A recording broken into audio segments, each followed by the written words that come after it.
Welcome to the Soft Skills, the channel where we explore how to understand people, starting with yourself. Each week, we share calm, reflective content to help you build better relationships with others and with yourself. This week, we're talking about healthy love and why so many of us overlook it, sabotage it, or walk away from it without realizing what it is.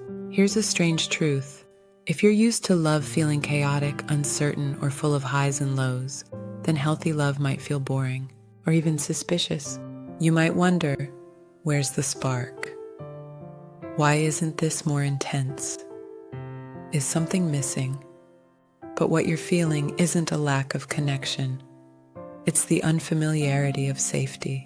When we grow up around love that's conditional, love we have to earn, love that comes and goes, our nervous system learns that intensity equals intimacy, that love is supposed to be complicated, that the chase is part of the charm. And so, when someone shows up calmly, when they don't make you guess or beg or prove yourself, you second guess them. You look for red flags. You test them. You wait for the drop. But what you're actually bumping into is peace, and your body doesn't recognize it yet. So what does healthy love really feel like? Let's break it down. 1, it feels consistent. You don't wonder where you stand. You don't read between the lines of every message. You don't fear that being vulnerable will make them disappear. There's a rhythm to it, a groundedness. And that calmness, not adrenaline, becomes the new safety signal. 2, it feels mutual. You're not the only one making effort, checking in, planning time together, or doing emotional work. Love doesn't lean too heavily in one direction. It flows back and forth, imperfectly but reliably. 3, it feels honest. Not brutally honest, not tactless, but real. You can talk about needs, boundaries, fears, even mistakes, without it becoming a crisis. There's room for repair, not just rupture. 4, it feels accepting. You don't feel like a project. You don't feel like you're being subtly shaped into someone more convenient.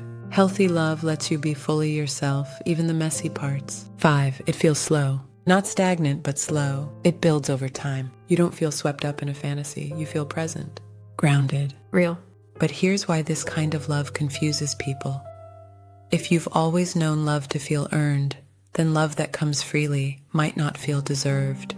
You might find yourself creating distance, picking fights, or withdrawing, not because the connection isn't there, but because it feels too steady, too kind, too unlike what you're used to. This is self-protection. It's your body trying to keep you in the emotional world it understands, even if that world is painful.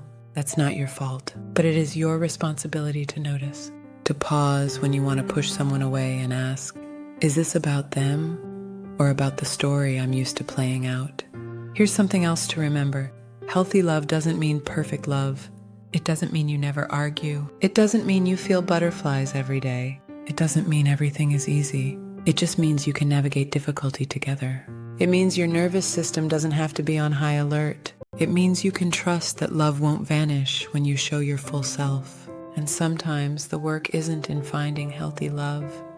It's in learning how to receive it, to not run from it, to not sabotage it when it finally arrives. If you're in a relationship that feels too calm, too quiet, or too normal, pause before you label it boring. Ask yourself, is this unfamiliar? Or is this actually safe? You might be standing in front of the very thing you once prayed for, but without the chaos you've always mistaken for passion. Let it in. Let it feel strange. Let it soften you. Because when your body learns that it doesn't have to fight for love, that's when you finally start to heal. To summarize, here's your key takeaway from this episode. Healthy love isn't a performance. It's not a guessing game. It's not a dramatic arc. It's a quiet kind of steady, a reliable kind of kind.